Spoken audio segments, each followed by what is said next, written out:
السلام عليكم.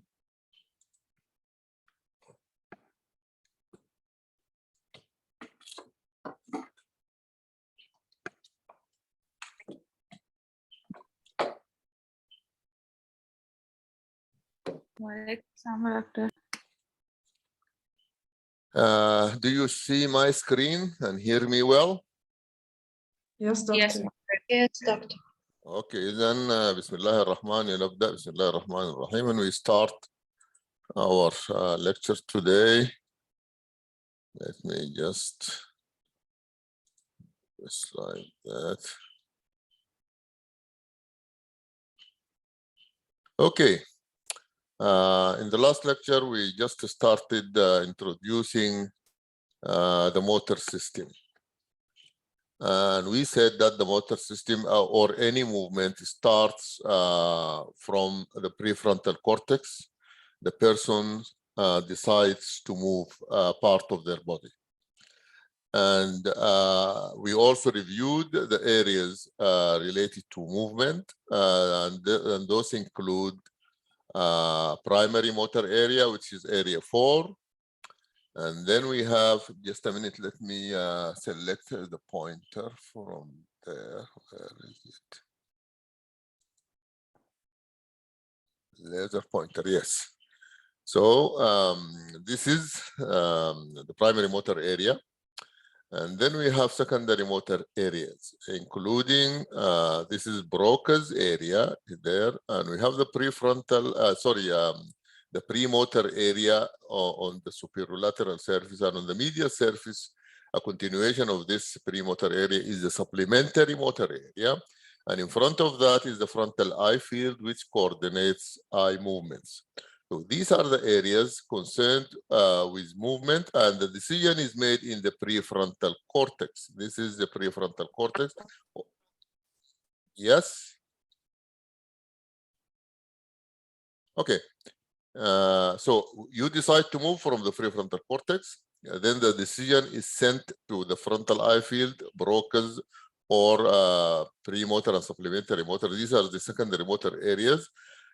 These areas for the planning and organization of movement. Then the decision is sent to the primary motor area to actually make the movements. So this is the introduction we started with. If we can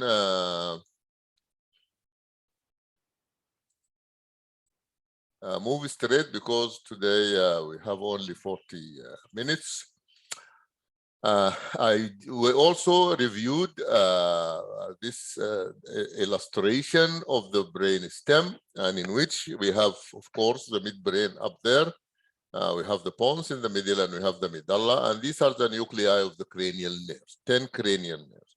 But they are arranged, functionally speaking, the most interior, the most medial, a number of nuclei concerned with movement, but they are concerned with somatic movement. So they are general somatic efferent nuclei, followed by general visceral efferent nuclei, these gray ones, and then followed by special visceral, and these are for the muscles of the face, muscles of facial expression, muscles of mastication, laryngeal and pharyngeal muscles. And when we discuss the nerves related to those, we will mention them. So these are the motor columns: general, general somatic, most medial, followed by general visceral, and followed by special visceral.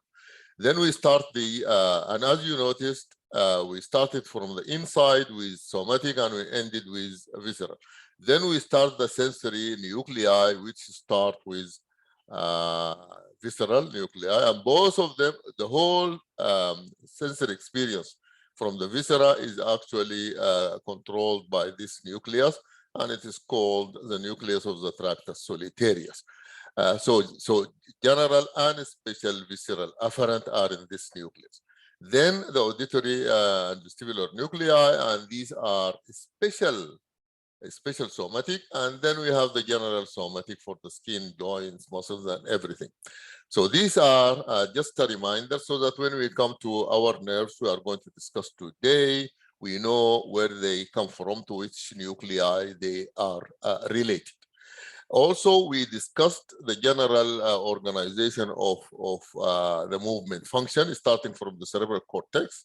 The cerebral cortex needs input from the cerebellum, because the cerebellum is concerned with movement also. So the cerebellum receives sensory information through the spinocerebellar pathway, spinocerebellar tract, and this information is sent through the thalamus to the cerebral cortex. So the cortex knows where is this joint, where is this muscle contracted or not, is this joint flexed or extended or whatever. So the motor cortex, to make any decision, to make any organization, it needs information from the cerebellum through the thalamus. It also receives information from basal ganglia or basal nuclei, and these are also through the thalamus to the cerebral cortex. So the cerebral cortex, before organizing for any movement, it needs information from the thalamus, and this information originates in different places: cerebellum, basal nuclei, and even other sensory information through the thalamus. Now, the cerebral cortex makes the decision and then sends it down to the basal ganglia, or through the basal ganglia to the brain stem, and directly to the brain stem, and of course directly to the spinal cord. And then movement takes place. You see this blue and sort of yellowish or gray, orange color. These two bring information to the cerebellum from the brain stem and from the spinal cord. So from muscles through the spinal cord, and directly or indirectly. Spinal cord and then the cerebellum. Okay, this is the organizational pattern of movement in general. Okay, now let us go after we know we want to place our nerves, the 3 nerves or the 5 nerves we are going to discuss today. You just remember the general somatic, etc., and you know where the nerves, the relation of the nerve to those columns, their nuclei, and these are the nuclei. This is just a reminder. And let us go straight ahead to start talking about our nerves, the nerves we are going to discuss today. This is just a slide. We are going to discuss at the beginning the 3 nerves that move the eyeball. And these nerves are connected to muscles, and the muscles move the eyeball, or movement within the eyeball. And this I need to explain. The eyeball has got two types of muscles. Muscles attached to the exterior surface, external surface of the eyeball, and these muscles move the eyeball itself. And these muscles, there are 6 muscles. We will discuss them in the next slide. But we have muscles controlling the pupil. The pupil is the opening in the iris. This is the pupil. This is the pupil. And this is the iris. This opening, the pupil, is controlled through a constrictor and a dilator. Once one dilates the pupil and one constricts the pupil. And of course, they are known as the constrictor pupillae and the dilator pupillae. These muscles receive nerve supply from the oculomotor nerve, the third cranial. Also, we have muscles controlling the thickness of the lens, the thickness of the lens. So these muscles are also controlled by the oculomotor nerve. And we will come to the details of that later on. This diagram also shows an important relationship between these nerves, these motor cranial nerves. They carry with them sensory fibers, and these sensory fibers come from the pseudounibaural neurons in the trigeminal ganglion. So there are fibers, you will see them coming to the nerve, and they accompany the nerve to the muscles. Why do we need sensory nerves from the muscles? Because we need to know whether the muscle is contracted or relaxed. So these nerves are in fact proprioceptive in nature. We will mention this again when we discuss the nerves. Now, the nerves, the 3 first nerves we are going to discuss today, all of them contribute to the movement of the eyeball. And these nerves are the oculomotor, the trochlear, and the abducens or abducent. Abducens or abducent, both of them are used. They supply these extraocular muscles. The trochlear one supplies the muscle known as the superior oblique, and people use SO4 because the trochlear is number 4. SO4 to make them remember which muscle is supplied by the trochlear. The trochlear is number 4, it supplies the superior oblique. So SO, superior oblique, 4 is the trochlear nerve. This trochlear supplies the superior oblique. The abducens supplies the lateral rectus, So each of these 2 nerves supply one tiny muscle that moves the eyeball. Now, the oculomotor supplies the other 4, and it also supplies the intraocular muscle, not the extrinsic one, not the extraocular, but the intraocular muscle. So the major nerve supplying the eyeball is actually the oculomotor nerve. So it in addition to intraocular, it supplies an additional muscle related to the 6 muscles moving the eyeball. And it is not related to the eyeball directly, but related to the eyelid. And it is called the levator palpebrae superioris. And this muscle is also supplied by the oculomotor nerve.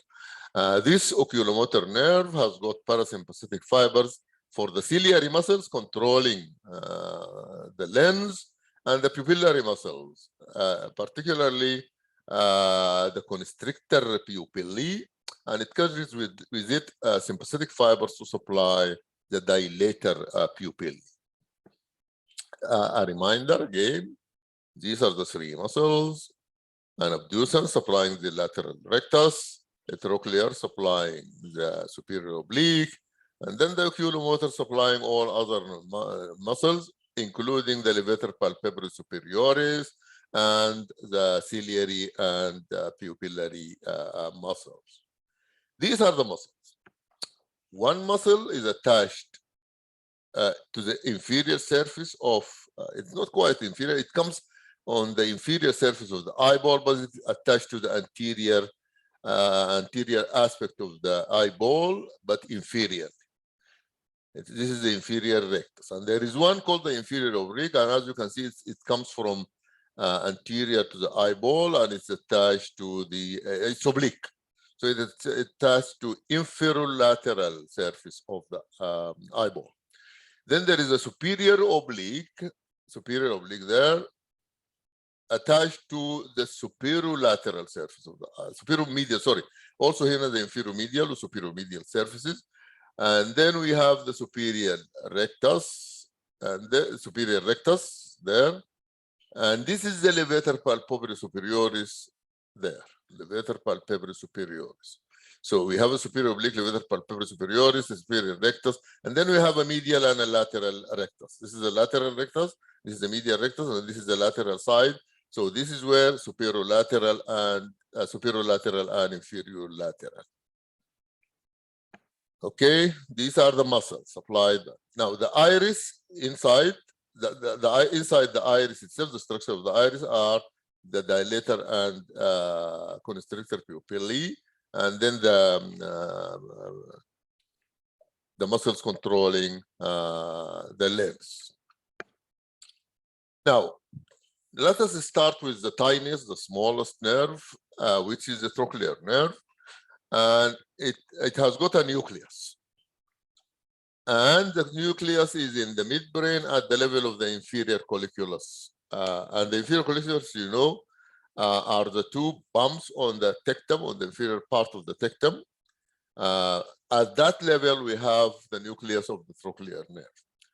Now, the nerve itself emerges from the dorsum of the brainstem, from the back, and then it hooks around or curve around a periaqueductal gray matter, and they decussate. This is inside. At the beginning, before it exits, the fibers decussate. From the right side, they go to the left, from the left, they go to the right, and then the nerve hooks forward in the lateral wall of the cavernous sinus, and then enters the orbit through the superior orbital fissure to supply the superior oblique muscle. This is the trochlear nerve. Now, this nucleus, by the way, and all other nuclei receive fiber from both hemispheres. And these fibers come from the visual cortex through the superior colliculus. These fibers are to the nerve, because the nerve is a motor fiber. These convey sensory information, which is already there, bringing it to through the superior colliculus to the nucleus of this muscle. They help the muscle. They help the nerve control the movement of the muscle, and these also are used for reflex actions.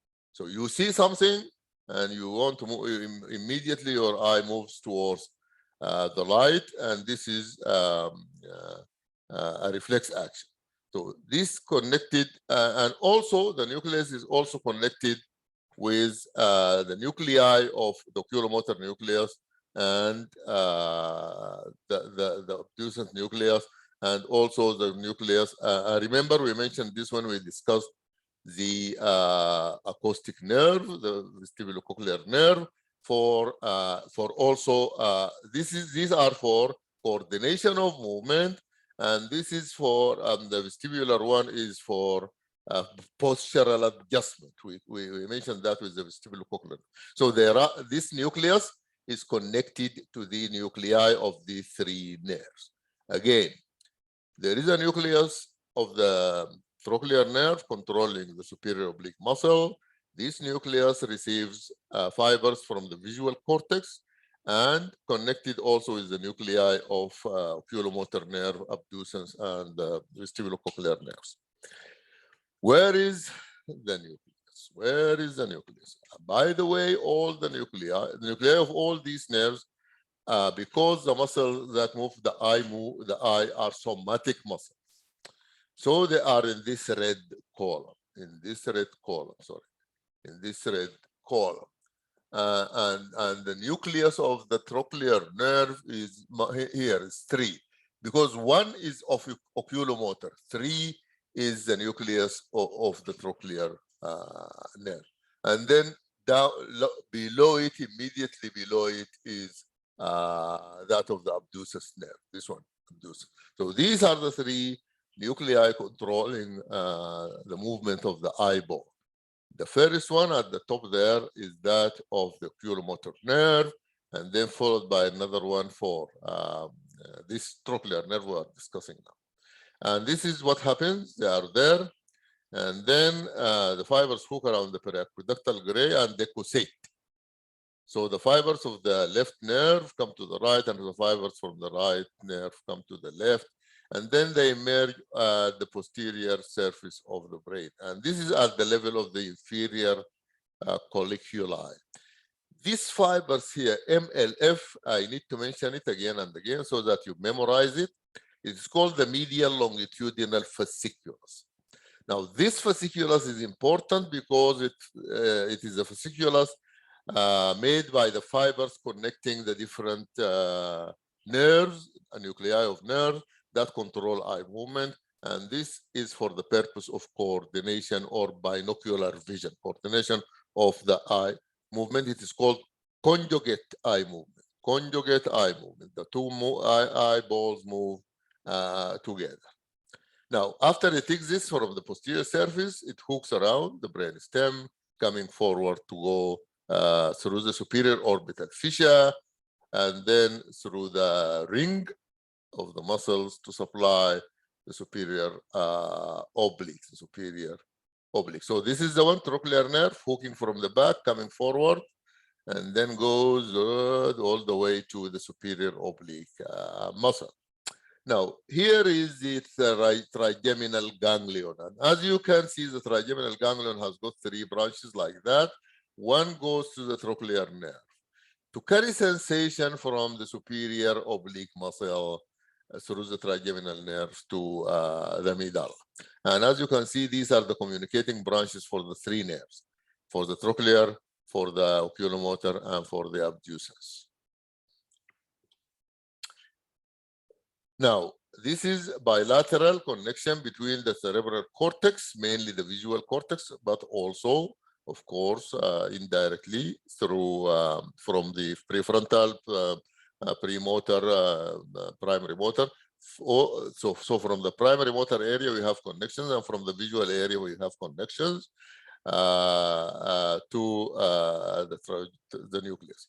This is the medial longitudinal fasciculus, and as you can see, it receives connections with the three other nerves, the vestibulocochlear nerve, the oculomotor nerve, and the abducens nerve. So these are the nuclei, and these are the connections to the nuclei from the sources, bilateral from the cortex, and unilateral through the medial longitudinal fasciculus from other or nuclei of other nerves. The other nerve is the abducens nerve. And the abducens nerve is the sixth cranial nerve, number 6.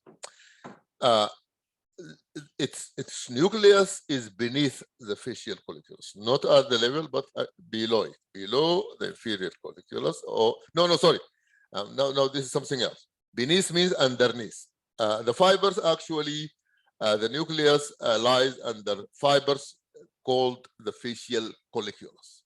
You see it in the floor of the brain stem, inside the floor of the fourth ventricle. There's an elevation made by the fibers of the facial nerve hooking around this nucleus, creating a bump on the surface. It's called the facial colliculus. So it is under that facial colliculus. We will see that in the diagram. It passes through the pons because it is found on the posterior side, and it wants to exit from the front. So it passes through the pons and emerge at the pontomedullary, the junction, at the junction between the pons and the medulla. Now, this nucleus has got internuclear neurons. Of course, I mentioned that just a minute in relation to the trochlea. For medial rectus, pass in the medial longitudinal fasciculus. So one muscle from this side, nucleus, it sends fibers to for the medial rectus through its nerve, which is oculomotor, in the medial longitudinal fasciculus. So there is a connection between this nucleus and the nucleus of the oculomotor nerve. Now, the nerve enters the orbit through the superior orbital fissure to supply the lateral rectus. So we need to move the lateral rectus of the right eye and at the same time move the medial rectus of the left eye, so the two eyeballs move synchronously, conjugate movement. So it needs to send information to the other side for the medial rectus so that the medial rectus moves at the same time with the lateral rectus and vice versa. Now, the nucleus receives fibers from the same sources like, sorry, here like 4, not 6, like 4, which is the trochlear, the same. From the cortex, from the primary motor area, and from the visual area. It receives from these two sources. The visual area comes through the superior colliculus, the superior collicular nuclei. So it receives from the same sources, and it receives through the longitudinal fasciculus, or there is communicating fibers in the medial longitudinal fasciculus with the other nuclei. This is very important for two types of movement. I want you to listen to them very carefully. One of them is called the smooth pursuit. Pursuit means to follow, and to follow something smoothly when you read. When you read, the two eyeballs do pursuit. It's more, and also when you look at something slowly moving from one side to the other, then this is a smooth pursuit. But there is saccadic eye movement. When you are watching a ping pong, this patient is not in my. When you are watching a ping pong game, you follow the or a tennis game, you follow the ball very quickly from one side to the other. This is called saccadic eye movement. So for smooth pursuit and saccadic eye movement, we need this connection between through the medial longitudinal fasciculus with the other nuclei. Now, where is, I already shown you where it is, sorry, there it is, number 5, and it's in the same general somatic efferent column. And as I told you, it crosses the pons to exit from the anterior surface in the junction. And there it is, and this is through the pons, and this is the medial longitudinal fasciculus. Some of the fibers pass through this, and here is, sorry, medial lemniscus. Some of the fibers move through the medial longitudinal fasciculus to connect the nucleus with other nuclei. Lastly, the major nerve is the oculomotor nerve. So these, the abducens and the trochlear 4 and 6 are small nerves. But the oculomotor nerve is larger, is the major nerve moving the eyeball. The nucleus is found in the para-aqueductal gray or peri-aqueductal gray, in the around the aqueduct of Sylvius in the midbrain. And it is found in and ventral to the aqueduct at the level of the superior colliculus. So it is up. It is the first one actually, because the second one is at the level of the inferior, which is 4, 6 is below that, but they are all in the midbrain. Now, it has got parasympathetic fibers.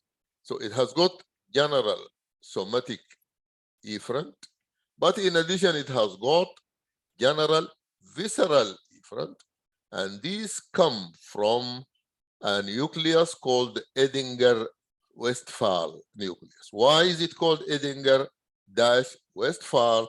Because it was discovered at the same time by two people. One of them is Edinger and the other is Westphal. So, okay, let us be fair. It is the Edinger-Westphal nucleus. And this is lies posterior or dorsal to the motor nucleus of the oculomotor. So it has got two nuclei. One of them is visceral parasympathetic, and one of them is somatic. Now, it also receives bilateral supply, bilateral connection from the cortical fibers from both sides, and also as I mentioned for other nerves, nuclei of other nerves, from the visual cortex through the superior colliculus, also for coordination and for reflex actions. Now, the Edinger-Westphal, in addition, receives corticonuclear fibers. What do we mean by corticonuclear?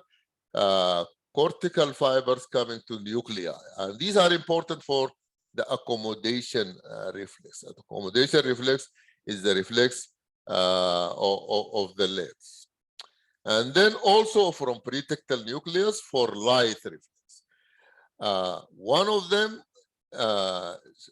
is to control the thickness of the lens, and the other one controls the diameter of the pupil.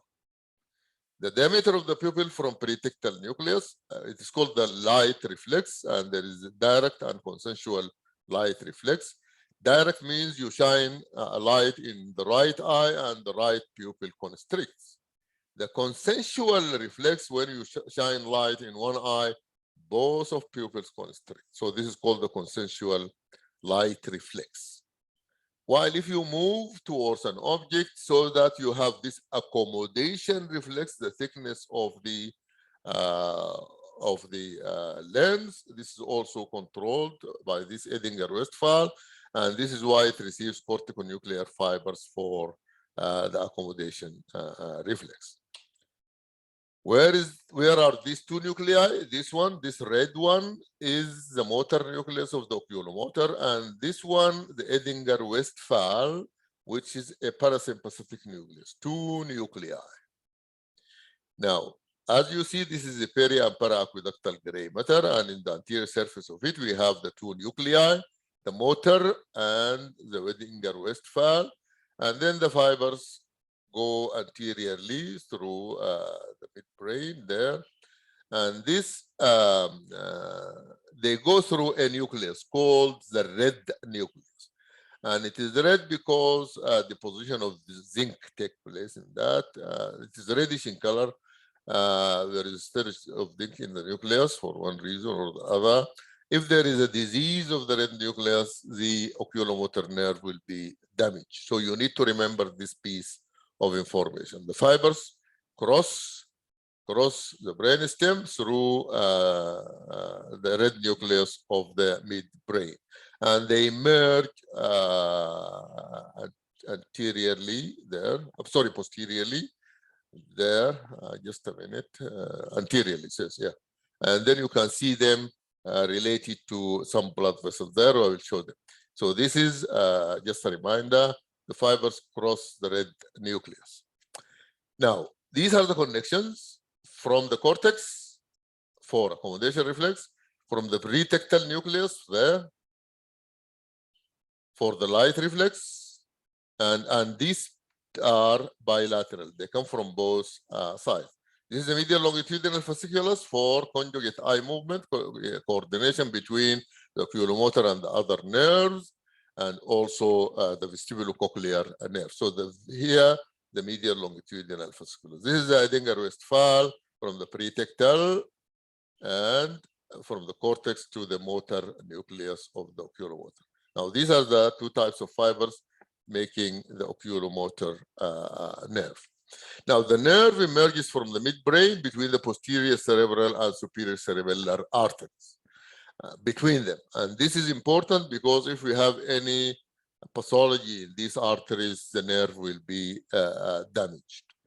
Now, it passes in the lateral wall of the cavernous sinus, and then it enters the orbit as it divides. It has got two divisions, a superior division and an inferior division, and these two divisions enter through the superior orbital fissure. Now, the motor fibers supply the medial rectus, the superior rectus, the inferior rectus, the inferior oblique, and the levator palpebri superioris muscles. So there is only one rectus lateral supplied by the abducens. The remaining rectus muscles, superior, inferior, and medial, are all supplied by the oculomotor. There is a superior oblique supplied by the fourth cranial nerve, and there is an inferior oblique which is supplied by the oculomotor. The levator palpebrae superioris, which moves the eyelid, the upper eyelid upwards, and this is also supplied by the oculomotor. The parasympathetic fibers from the inferior division synapse in a ganglion. And this is the first parasympathetic ganglion we are going to mention because we have 4 of them. The ciliary ganglion is related to the function of the eyeball. And so the fibers, the parasympathetic fibers come to this ciliary ganglion, and postganglionic fibers emerge from the sensory, from the ciliary ganglion and go to the eyeball to supply the muscles controlling the iris, the pupil, I mean, and the lens. Now, these postganglionic fibers, they emerge in what is known as the short ciliary nerves. And these short ciliary nerves supply the constrictor pupillae and the ciliary muscles. So if you want to dilate the pupil, and this is what ophthalmologists do, they give a drug to block the parasympathetic supply of this oculomotor nerve. When it is blocked, then the pupils dilate because they are constricted by the constrictor pupillae supplied by these parasympathetic fibers from the Edinger-Westphal nucleus through the oculomotor nerve. Now, these are 2 diagrams to show you that it enters through the superior orbital fissure, then through the ring, the muscular ring of these muscles, extraocular muscles, as this is oculomotor nerve. These are the rectus muscles around the nerve. So this nerve comes there, and then as soon as it enters inside, it divides into 2, a superior division and an inferior division. So there is 1 division there, and there is 1 division there. This is the oculomotor nerve there. Oculomotor nerve. This is superior, and this is the inferior division, 2 divisions. Now you can see them there, and this is the ciliary ganglion from the inferior division. This is the inferior division, and this is the superior division of the oculomotor nerve. Now there is a connection. It's not there, but there is sensory fibers coming also through the oculomotor nerve from the trigeminal ganglion. So this is the oculomotor, this is the superior one, this is the inferior one, and then they go and supply, and this is the ciliary ganglion, and these are the postganglionic fibers. Yes, this is the one. This is the diagram, is very important. Sensory fibers from trigeminal ganglion accompany all 3 nerves. You need to remember this. Sensory, because then we need to bring sensation from the muscles to the brain. So they have sensory fibers from the trigeminal nerve. Now, this is the inferior division, and from the inferior division, we have fibers going to this ciliary ganglion, and from the ciliary ganglion, we have short ciliary nerves supplying the constrictor and the ciliary muscles of the lens. This is the diagram showing you this Edinger-Westphal nucleus, and these are the motor nuclei, and then they go there, and then we have the ciliary ganglion, and these are postganglionic fibers to the ciliary and sphincter of the constrictor muscles of the pupil. Now, this diagram also shows you how the trochlear nerve supplies the superior oblique there. And this one supplies the medial rectus, and this is abducens for the lateral rectus. There is a connection between the supply of the medial rectus through the medial longitudinal fasciculus, MLF, to the abducens nerve, which supplies the lateral rectus, so that the medial rectus of one side moves at the same time with the lateral rectus of the other side. And these are the actions of the ciliary muscles. You studied that with the eyeball. These are the movements of the eyeball controlled by the muscles I just mentioned. There is something I mentioned earlier. It's called the light reflex. When you shine light, and then the information comes through from the optic nerve to the superior colliculars and the pretectal nucleus, which is the pretectal area. Then we have fibers going to the same side and fibers going to the other side around the cerebral aqueduct. This is for the direct light reflex, and this is for the consensual light reflex. So what happens? The light comes there, and then through the Edinger-Westphal and through the ciliary ganglion, then we have this accommodation, through the short ciliary to the iris, which is the light reflex. The iris constricts, the pupil constricts. The iris contracts and the pupil constricts. This is the light reflex. For conjugate eye movement, I mentioned this several times, but no problem with repeating. To move actually the right eye with the left eye at the same time, it is called conjugate eye movement. Conjugate eye movement. So to move these two muscles or two eyeballs at the same time, you need a connection between the oculomotor nerve supplying the medial rectus and the abducent nerve supplying the lateral rectus at the same time. So they move together. So we have this connection there through some reticular formation elements. There is connection between these two nuclei for conjugate eye movement. The lesions of the oculomotor nerve are rather common, and you need to know there is one syndrome. Let us start from A. If the oculomotor nerve itself is damaged, then we have deviation of the eye downwards and outwards because of the muscles are involved, and because of the superior palpebral superioris, there is drooping of the eyelid, and because of the pupillary constrictor, the pupil becomes dilated. Because we have damage of the nerve, we have dilated non-responsive pupil, we have drooping of the eyelid. The eyelid is always dangling, and it is called drooping of the eyelid, and it's also called ptosis. And then we have deviation. Yes? It's 8:50. This is the last slide. Okay. Now. And then we have another syndrome. We have all upper three, but in addition, we have contralateral upper motor neuron paralysis. And then the same in when the damage is in the red nucleus. And this is how the down and out look, downwards abducted eye and drooping of the eyelid there, and then raised wrinkled forehead and so on.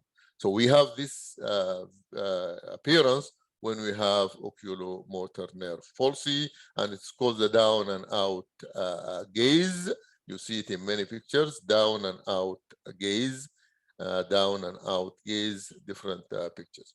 Okay, we covered the motor nerves of the eyeball, and we will continue next week, inshallah.